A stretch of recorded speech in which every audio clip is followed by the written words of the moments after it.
6வது பிளேஸ்ல மதுரை மதுரை மீனாட்சி அம்மன் கோவில். ஸோ அங்கேயுமே வந்து பார்த்தீங்கன்னா ஒரு பயங்கரமான சொத்து மதிப்பு இருக்கக்கூடிய ஒரு கோவில் தான். ஸோ மதுரை பொண்ணாக இருக்கிறதுல நான் ரொம்ப பெருமைப்படுறேன்.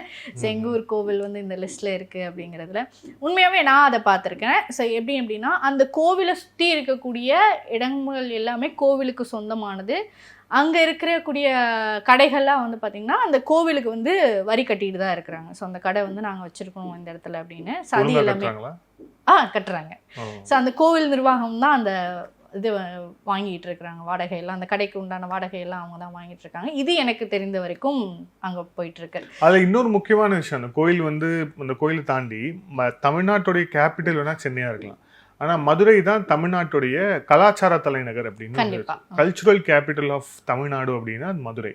ஸோ வந்து தமிழகத்திற்கு ஒரு டூரிஸ்ட் வராங்க அப்படின்னாலோ இல்லை தமிழகத்துடைய கலாச்சாரம் எப்படி இருக்குன்னு ஒருத்தவங்க தெரிஞ்சுக்க வரணும் அப்படின்னாலும் அவங்க வந்து சென்னையை தாண்டி அவங்க ஃபர்ஸ்ட் வரக்கூடிய இடம் வந்து மதுரை தான். ஸோ மதுரையில் இந்த மீனாட்சி அம்மன் கோயிலில் மீனாட்சி அம்மன் கோயிலை பற்றி நம்ம அதில் இருக்கக்கூடிய மரகதத்தாலான மீனாட்சி அம்மன் அங்கே இருக்காங்க. பொற்றாமரை குளம் தங்கத்தாலான தாமரை வந்து அங்கே இருக்கு. ஸோ இது எல்லாமே ரொம்ப முக்கிய பங்கு வந்து இருக்கு. அதை தாண்டி அங்கே இருக்கக்கூடிய டிராயிங்ஸ், அதில் வந்து ரொம்ப ஆமாம், அதில் அந்த ஓவியங்கள்ல நிறைய குறியீடுகள் இருக்கு. அதை பற்றி நிறைய ஆராய்ச்சிகள் இருக்கு. நம்ம வேணா அது வேணா ஒரு தனி ஷோவாக கூட பண்ணலாம்.